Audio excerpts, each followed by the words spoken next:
Hi hello friends, ಎಲ್ಲರಿಗೂ ನಮಸ್ಕಾರ. ಚಂದ್ರಿಕಾ ಅಡುಗೆ ಮನೆಗೆ ಸ್ವಾಗತ. ಇವತ್ತಿನ ರೆಸಿಪಿ ಖಾರವಾಗಿ ನಿಮ್ಗೆ ಏನಾದರೂ ತಿನ್ನಬೇಕು ಅಂತ ಅನ್ನಿಸ್ದಾಗ ಈ ರೀತಿ ಉಂಡೆಗಳನ್ನ ಮಾಡ್ಕೊಂಡು ತಿನ್ನಿ. ತುಂಬ ಚೆನ್ನಾಗಿ ತುಂಬ ಟೇಸ್ಟಿಯಾಗಿರುತ್ತೆ. ಹಾಗಿದ್ರೆ ಯಾವುದು ಅಂತ ನೀವು ನೋಡ್ತಾ ಇದ್ದೀರಾ, ಬನ್ನಿ ವಿಡಿಯೋನ ಪೂರ್ತಿ ನೋಡಿ. ಹಾಗೆ ಯಾವ ರೀತಿ ಮಾಡೋದು ಅಂತ ತಿಳಿಸ್ಕೊಡ್ತೀನಿ. ಉಂಡೆ ತುಂಬ ಚೆನ್ನಾಗಿದೆ, ತುಂಬ ಚೆನ್ನಾಗಿ ಬರುತ್ತೆ, ತುಂಬ ಟೇಸ್ಟಿಯಾಗಿರುತ್ತೆ, ಇಷ್ಟ ಆಗುತ್ತೆ ಅಂತ ಅನ್ಕೋತೀನಿ. 1 ಬಟ್ಲಷ್ಟು ಕಡಲೆ ಬೀಜ, ಅರ್ಧ ಬಟ್ಲಷ್ಟು ಹುರಿಗಡಲೆ, ಹಾಗೆ ಸ್ವಲ್ಪ ಪುದೀನ, ಕೊತ್ತಂಬರಿ, ಹಸಿಮೆಣಸಿಕಾಯಿ, ಒಂದು 10 ಕಾಳು ಮೆಣಸು, ಅರ್ಧ ಸ್ಪೂನ್ ಜೀರಿಗೆ, ಉಪ್ಪು ತಗೊಂಡಿದ್ದೀನಿ. ಹಾಗೆ ಅಕ್ಕಿ ಹಿಟ್ಟು ಕೂಡ ತಗೊಂಡಿದ್ದೀನಿ. ಇವಾಗ ಬಾಣಲಿನ ಇಟ್ಟು ಬಾಣಲಿನಲ್ಲಿ ಕಡಲೆ ಬೀಜನ ಹಾಕಿ ಚೆನ್ನಾಗೆ ಫ್ರೈ ಮಾಡ್ಕೊಳ್ಳೋಣ. ಈ ಕಡೆ ಫ್ರೈ ಆಗ್ತಿರುತ್ತೆ, ಹಾಗೆ ಒಂದು ಸ್ವಲ್ಪ ಬೆಳ್ಳುಳ್ಳಿ ಕೂಡ ಸೇರಿಸಿದ್ದೀನಿ. ಬೆಳ್ಳುಳ್ಳಿ ಹಾಕಿದ್ರೆ ಘಮ ಕೂಡ ಚೆನ್ನಾಗಿ ಬರುತ್ತೆ ಅಂತ. ಇವಾಗ ಒಂದು ಬಟ್ಲಿಗೆ ತೊಗೊಂಡು ಬಟ್ಲಿಗೆ ಸ್ವಲ್ಪ ಅಕ್ಕಿ ಹಿಟ್ಟನ್ನ, ಅರ್ಧ ಬಟ್ಲು ಅಕ್ಕಿ ಹಿಟ್ಟನ್ನ ತೊಗೊಂಡು ಮಿಕ್ಸ್ ಮಾಡ್ಕೊಳ್ಳೋಣ. ನೀರನ್ನ ಹಾಕ್ಕೊಂಡು ಇದಕ್ಕೆ ಸ್ವಲ್ಪ ಉಪ್ಪನ್ನ ಹಾಕ್ಕೊಂಡು ಮಿಕ್ಸ್ ಮಾಡ್ಕೋಬೇಕಾಗುತ್ತೆ.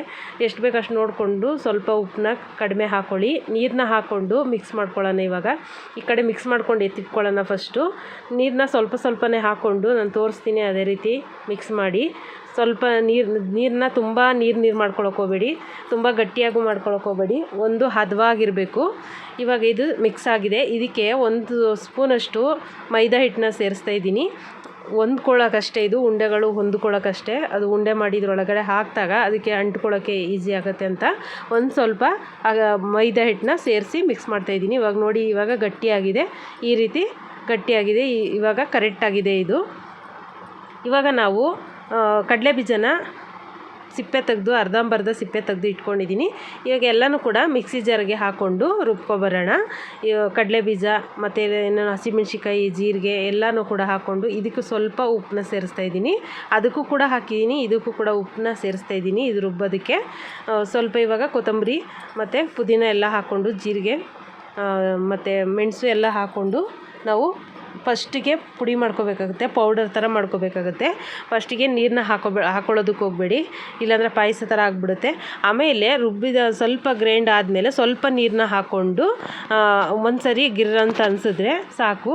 ಇವಾಗ ಉಂಡೆ ಕಟ್ಟೋಕ್ಕೆ ನೋಡಿ ಎಷ್ಟು ಚೆನ್ನಾಗಿ ಈಸಿಯಾಗಿದೆ. ಉಂಡೆ ಕಟ್ಟೋಕ್ಕೆ ತುಂಬ ಈಸಿಯಾಗಿ, ತುಂಬ ಗಟ್ಟಿಯಾಗಿ ನಾವು ಕಟ್ಟೋದಕ್ಕೆ ಈಸಿ ಆಗುತ್ತೆ. ತುಂಬ ತೆಳ್ಳಗೆ ಮಾಡ್ಕೊಬಿಟ್ರೆ ಚೆನ್ನಾಗಿರಲ್ಲ. ಹಾಗಾಗಿ ಇವಾಗ ನೋಡಿ ಕರೆಕ್ಟಾಗಿ ಬಂದಿದೆ. ಸೈಜ್ ನಮಗೆ ಯಾವ ಸೈಜ್ ಬೇಕು ಆ ಸೈಜಿಗೆ ಉಂಡೆಗಳನ್ನ ಮಾಡ್ಕೋಬೇಕಾಗುತ್ತೆ. ಇವಾಗ ಒಂದೇ ಸೈಜಿಗೆ ನಾನು ಉಂಡೆನ ಮಾಡಿ ತೋರಿಸ್ತಾ ಇದ್ದೀನಿ. ನೋಡಿ ಸಖತ್ತಾಗಿ ಬರ್ತಾಯಿದೆ ಉಂಡೆ, ಮಾತ್ರ ಸೂಪರಾಗಿ ಬರ್ತಾಯಿದೆ. ಘಮ ಕೂಡ ಅಷ್ಟೇ ಚೆನ್ನಾಗಿ ಬರುತ್ತೆ. ತಿನ್ನೋದಕ್ಕೂ ಕೂಡ ಟೇಸ್ಟಿ ಚೆನ್ನಾಗಿರುತ್ತೆ, ಇಷ್ಟ ಆಗುತ್ತೆ ಅಂತ ಅನ್ಕೋತೀನಿ. ಈ ರೀತಿ ಒಂದು ಸರಿ ಟ್ರೈ ಮಾಡಿ ನೋಡಿ. ನಾವು ಬೆಲ್ಲ ಹಾಕಿ ಸ್ವೀಟಲ್ಲಿ ಮಾಡ್ಕೊಂಡು ತಿನ್ನೋದಕ್ಕಿಂತ ಖಾರ ಒಂದು ಸರಿ ಮಾಡ್ಕೊಂಡು ಟೇಸ್ಟ್ ಮಾಡಿ ನೋಡಿ. ಇವಾಗ ಅಕ್ಕಿ ಹಿಟ್ಟು ಈ ರೀತಿ ಕಲಿಸ್ಕೊಂಡು ಇಟ್ಕೊಂಡಿದ್ದಲ್ಲ, ಇವಾಗ ಅಕ್ಕಿ ಹಿಟ್ಟು ಕೂಡ ನೆಂದಿದೆ.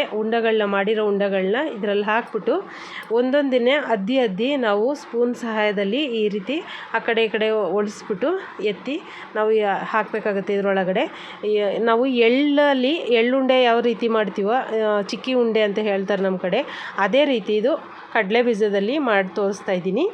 ಇವಾಗ ಎಲ್ಲ ಉಂಡೆಗಳನ್ನೂ ಕೂಡ ನಾವು ಎಣ್ಣೆಲಿ ಹಾಕ್ಕೊಳ್ಳೋಣ. ಹಾಕಿದ ತಕ್ಷಣ ಮೇಲೆ ಕೆಳಗೆ ಮಾಡೋಕ್ಕೆ ಹೋಗಬೇಡಿ.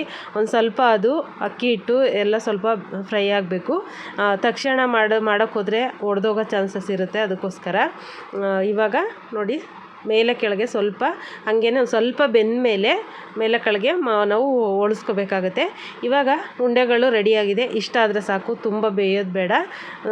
ನೋಡೋಕ್ಕೂ ಅಷ್ಟೇ ಚೆನ್ನಾಗಿದೆ. ನೋಡಿ ಸಖತ್ತಾಗಿ ಕಾಣಿಸ್ತಾ ಇದೆ, ಸೂಪರಾಗಿ ಬಂದಿದೆ. ಇದೇ ಥರ ಒಂದು ಸರಿ ಟ್ರೈ ಮಾಡಿ, ತುಂಬ ಚೆನ್ನಾಗಿರುತ್ತೆ, ತುಂಬ ಟೇಸ್ಟಿಯಾಗಿರುತ್ತೆ. ಇಷ್ಟ ಆದರೆ ಹಾಗೆ ಲೈಕ್ ಮಾಡಿ, ಶೇರ್ ಮಾಡಿ. Thank you friends, bye.